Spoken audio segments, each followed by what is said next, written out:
আসসালামু আলাইকুম, রানা বলছি পর্তুগাল থেকে। অনেকদিন পর বললে ভুল হবে, অনেক মাস, প্রায় হয়তো বছরেরও বেশি সময় আমার চ্যানেলে কোনো ভিডিও দেয় না। অনেকে কমেন্টস করেন যে হারায় গেলেন নাকি। না, আসলে বেশ কিছু কারণে ভিডিও করা হয় নাই, সেগুলো অন্য কোনো একটা ভিডিওতে হয়তো বলবো। তো যাই হোক, এখন এই মুহূর্তে সবচেয়ে আলোচিত বিষয় যেটা আমি আশা করি আমার চ্যানেলে এখন থেকে নিয়মিত ইনফরমেটিভ ভিডিওগুলো পাবেন। তো এখন সবচেয়ে আলোচিত বিষয় যেটা, যে রোমানিয়া এবং বুলগেরিয়া এই দুটা দেশ সেঙ্গেন।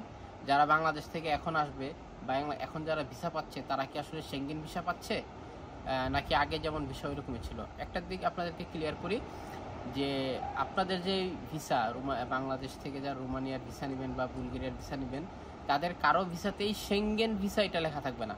আপনারা খেয়াল করে দেখবেন, যারা বাংলাদেশ থেকে পোল্যান্ডের ভিসা নিয়ে আসে, পোল্যান্ডের ওয়ার্ক পারমিট, পোল্যান্ড সেঙ্গেনভুক্ত দেশ, কিন্তু পোল্যান্ডের যেটা ডি ক্যাটাগরির ভিসা অর্থাৎ ওয়ার্ক পারমিটের যে ভিসাটা, ওখানে কিন্তু লেখা থাকে যে পুলিশ ভিসা। ওখানে কিন্তু সেঙ্গেন ভিসা এই কথাটা লেখা থাকে না। সেঙ্গেন ভিসাটা লেখা থাকে শুধুই মাত্র যেটা ট্যুরিস্ট ভিসা, যেটা 90 দিন সর্বোচ্চ বিজয়ী ভিসার মেয়াদ 90 দিন, যেটা সি ক্যাটাগরির ভিসা, ওইটা হচ্ছে সেঙ্গেন ভিসা। আপনারা যদি কেউ রোমানিয়ার ট্যুরিস্ট ভিসা নেন, যেটার মেয়াদ সর্বোচ্চ 90 দিন অর্থাৎ 3 মাস, সেটার মধ্যে লেখা থাকবে সেঙ্গেন ভিসা। এখন যারা রোমানিয়ার ভিসা নিচ্ছেন বা বুলগেরিয়ার ভিসা নিচ্ছেন, ডি ক্যাটাগরির ওয়ার্ক পারমিট ভিসা, তাদেরও কিন্তু সে আগের মতো রোমানিয়ান ভিসাই লেখা থাকবে, সেঙ্গেন ভিসা লেখা থাকবে না। তাহলে প্রশ্ন হচ্ছে যে তাহলে কি আপনারা আসতে পারবেন না রোমানিয়া থেকে? হ্যাঁ, আসতে পারবেন। সেখানে 2-3টা কন্ডিশন আছে, আমি সেটা আপনাদেরকে বলবো। এখন যারা পোল্যান্ডের ভিসা নিয়ে যারা আসেন, পোল্যান্ড যেহেতু সেঙ্গেনভুক্ত দেশ, ওখানে লেখা থাকে যে পুলিশ ভিসা, পোল্যান্ডের ভিসা, সেঙ্গেন লেখা থাকে না। কিন্তু তারপরেও কিন্তু পোল্যান্ড থেকে সবাই ইচ্ছা মতো চলে আসতে পারে যে কোনো দেশে। তো রোমানিয়া আগে সেঙ্গেন ছিল না, এখন সেঙ্গেন। আপনি কি ভিসা পাচ্ছেন, সি ক্যাটাগরির ভিসা, তাহলে সেঙ্গেন লেখা থাকবে, ডি ক্যাটাগরির ভিসা হলে সেঙ্গেন লেখা থাকবে না। কিন্তু এটা ডাজন্ট ম্যাটার, যেহেতু রোমানিয়া যেহেতু এখন সেঙ্গেন দেশ, আপনি ওখান থেকে চলে আসতে পারবেন বিমানের টিকিট কেটে। আমার সামনে আমি একটু অপেক্ষা করতেছিলাম এই ভিডিওটা করার জন্য। আমি 2টা অভিজ্ঞতার সম্মুখীন হয়েছি। একটা অভিজ্ঞতা হচ্ছে যে রোমানিয়া থেকে একজন, তার রেসিডেন্ট কার্ড আছে, একজনের রেসিডেন্ট কার্ড আছে, আমরা যেটাকে টিআরসি কার্ড বলি, রোমানিয়ার টিআরসি কার্ড, সেটা নিয়ে সে যখন আসতে গেছে এয়ারপোর্ট থেকে, তাকে ওখানে আটকে দিছে। এবং এটা বলে রাখি যে ওখানে কোনো ইমিগ্রেশন নাই, কিন্তু আপনি যখন বোর্ডিং পাস নিয়ে যখন বিমানে উঠতে যাবেন, তখন বিমানের পাশে 2-3 জন ইমিগ্রেশন অফিসার দাঁড়ায় থাকে, সাদা পোশাক পরা। তখন যখন আমাদের মতো এরকম কালো চামড়ার মানুষ দেখে, তখনই ওদেরকে ডাক দিয়ে বলে যে তোমার ডকুমেন্টসগুলো দেখাও। কোনো ডেস্ক নাই, কোনো ইমিগ্রেশন টেবিল বা অফিস বা এরকম কোনো কিছু নাই, ওই দাঁড়ায় থাকে। যখন সাদা চামড়ার যারা, তারা চলে যাচ্ছে, আর আমাদের মতো যারা কালো চামড়ার মানুষ, তাদেরকে ওরা ডাক দিয়ে তখন জিজ্ঞেস করে যে তোমার রেসিডেন্ট কার্ড দেখাও বা ভিসা দেখাও, এরকম দেখাও। তো প্রথম যে অভিজ্ঞতাটা হয়েছে, যে ছেলেটা যাচ্ছিল, ওর রেসিডেন্ট কার্ড ছিল, কিন্তু ওর রেসিডেন্ট কার্ড, ওর কোম্পানি সব কিছু ওরা যাচাই করছে, ওই মুহূর্তে ইনস্ট্যান্ট যাচাই করে দেখছে যে ওর কোম্পানি ট্যাক্স পে করা ছিল না, অর্থাৎ ওর নামে যে ট্যাক্সটা পে করতে হয়, সেটা ট্যাক্স পেটা আপডেট ছিল না। এই জন্য ওকে ওখান থেকে নিয়ে গেছে, ওকে সেদিন ফ্লাই করতে দেয় নাই, ওরে নিয়ে গেছে ক্যাম্পে নিয়ে যাওয়ার পরে ওকে 2টা অপশন দেওয়া হয়েছে, 3টে অপশন দেওয়া হয়েছে। 1 নম্বর অপশন হচ্ছে যে তুমি দেশে চলে যাবা, বাংলাদেশে ডিপোর্ট। 2 নম্বর অপশন হচ্ছে যে তুমি যেহেতু কোম্পানি তোমার নামে ট্যাক্স দেয় নাই, তুমি কোম্পানির নামে মামলা করতে পারো। 3 নম্বর অপশন হচ্ছে যে তুমি অ্যাজাইল মারতে পারো, রাজনৈতিক পলিটিক্যাল শেল্টারের জন্য আবেদন করতে পারো, কিন্তু থাকতে হবে ক্যাম্পে, এবং পাসপোর্ট ওরা নিয়ে নিছে। এখন সবাই এখানে কেউই আসলে বাংলাদেশে যেতে চায় না।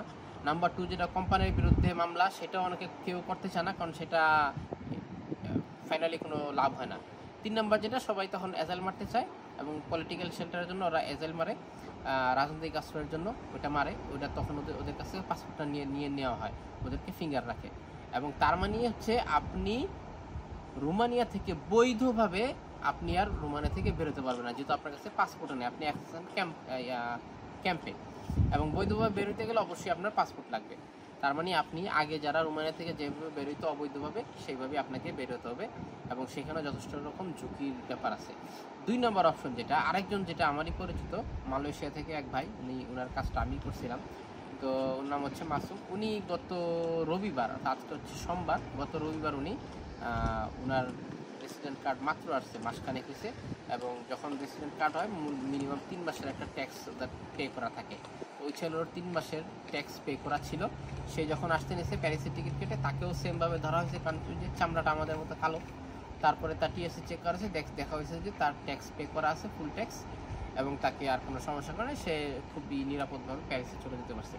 তার মানে এখানে দুইটা কন্ডিশন, আপনার টিএসসি কার্ড থাকুক বা আপনার বৈধ ভিসা থাকুক, যাই থাকুক, আপনি যখন রোমানিয়া থেকে বিমানের টিকিট কেটে অন্য যে কোনো দেশে যেতে চাইবেন, আপনি ভালো মতো শিওর হয়ে নেবেন যে আপনার নামের যে ট্যাক্স বা কোম্পানি সেটা কি পে করা আছে কিনা। সেটা যদি পে করা থাকে তাহলে আপনি বের হতে পারবেন, আর যদি সেটা পে করা না থাকে তখন কিন্তু আপনাকে ধরে নিয়ে যাবে ক্যাম্পে, তখন আপনি বৈধভাবে আর বের হওয়ার কোনো অপশন থাকবে না। সুতরাং এই ব্যাপারটা একটু শিওর নেবেন। এবং আমি যে তথ্যগুলো দিচ্ছি এগুলো হচ্ছে 100% অথেন্টিক। এখানে আমি 100% নিশ্চিত না হয়ে কোনো ইনফরমেশন অন্তত ইউটিউবে দিই না, কারণ আমার এই ভিডিওটা দেখে হয়তো অনেক মানুষ অনেক ধরনের সিদ্ধান্ত নিবে। সুতরাং ইনফরমেশন যদি ভুল হয় তখন দেখা যাবে এটা আপনার সিদ্ধান্তের উপর একটা বিরাট প্রভাব পড়বে। আমি যেই তথ্যগুলো দিচ্ছি এগুলো হচ্ছে 100% অথেন্টিক, আপনি এটা নিয়ে কোনো সন্দেহ পোষণ করতে পারেন না। তো যাই হোক, আর হচ্ছে এর মধ্যে অনেক কিছু ঘটে গেছে, যে বুলগেরিয়াতে অনেক মানুষ যাচ্ছে, তারপরে হচ্ছে আপনার কি বলে, এই যারা রোমানিয়া থেকে আসতেছে তাদের পেপারস হতে সমস্যা হবে কিনা, পর্তুগালে গভর্নমেন্ট চেঞ্জ হয়েছে, অনেক বিষয় আছে কথা বলার, অনেক কিছু আপডেট দেওয়ার। এখন থেকে আমি ইনফরমেটিভমূলক বিভিন্ন ধরনের ভিডিও আমার চ্যানেলে পাবেন আশা করি। আর আরেকটা হচ্ছে যে আপনারা জানেন যে আমি রোমানিয়ার বেশ কিছু কাজ হাতে নিয়েছিলাম, সেখান থেকে কিছু হয়েছে, 30% হয়েছে, 70% হয় নাই। যে 70% হয় নাই তাদের 50%-এর টাকা সবাই পেয়ে গেছে। এখানে অনেক আছে, কাতার থেকে কয়েক ভাই আছে, মালয়েশিয়া থেকে আছে, তারা অনেকেই পেয়ে গেছে। 2-4 জন বোধহয় এখনও বাকি আছে, তাদের টাকাটা আমি আশা করি এই মাস অথবা সর্বোচ্চ সামনের মাসের মধ্যে পেয়ে যাবে। আর 30% যাদের হয়েছে তাদেরও আর এগুলো ভিডিও দেওয়া হয়নি, তারা কয়েকজন গেছে, এখনও বাংলাদেশে 3 জন ভিসা নিয়ে আছে, তারা ফ্লাই করবে। তো যাই হোক, আমি আসলে এই কাজটা আমার জন্য না, আমি এই যে ভিসার কাজটা এগুলোতে আমি কখনোই ছিলাম না।